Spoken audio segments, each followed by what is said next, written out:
¿Haces las cosas de la misma manera siempre? ¿Sabes de qué manera aprendes? ¿Sabes por qué haces las cosas como las haces? ¿Ah? I'm Bob Cringely. 16 years ago, when I was making my television series Triumph of the Nerds, I interviewed Steve Jobs. That was in 1995. 10 years earlier, Steve had left Apple following a bruising struggle with John Sculley, the CEO he'd brought into the company.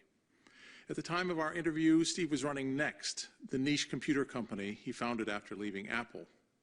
Little did we know that within 18 months he would sell Next to Apple, and 6 months later, he'd be running the place. The way things work in television, we used only a part of that interview in the series, and for years we thought the interview was lost forever because the master tape went missing while being shipped from London to the US in the 1990s.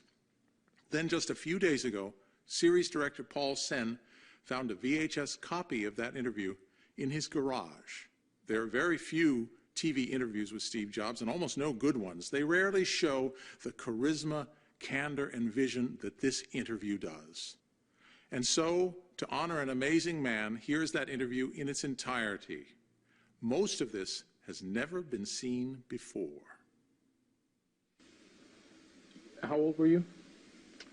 21. 21. Yeah. You're 21. You're a big success. You know, you just sort of done it by the seat of your pants. You don't have any particular training in this. How do you learn to run a company?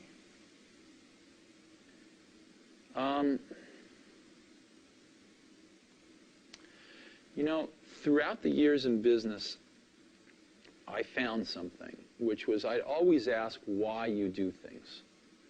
And the answers you invariably get are, oh, that's just the way it's done. Nobody knows why they do what they do. Nobody thinks about things very deeply in business. That's what I found. I'll give you an example. When we were building our Apple I's in the garage, we knew exactly what they cost. When we got into a factory in the Apple II days,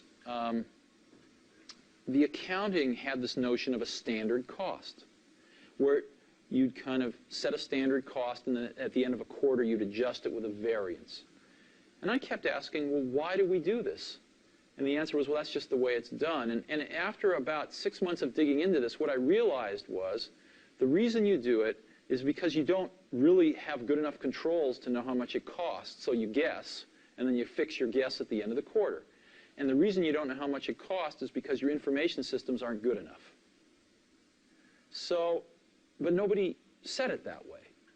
And so later on, when we designed this automated factory for Macintosh, we were able to get rid of a lot of these antiquated concepts and know exactly what something cost to the second.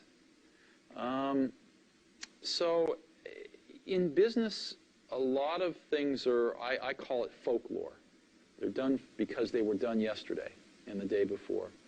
And so what that means is if you're willing to sort of ask a lot of questions and think about things and work really hard, you can learn business pretty fast. It's not the hardest thing in the world. It's not rocket science. It's not rocket science, no.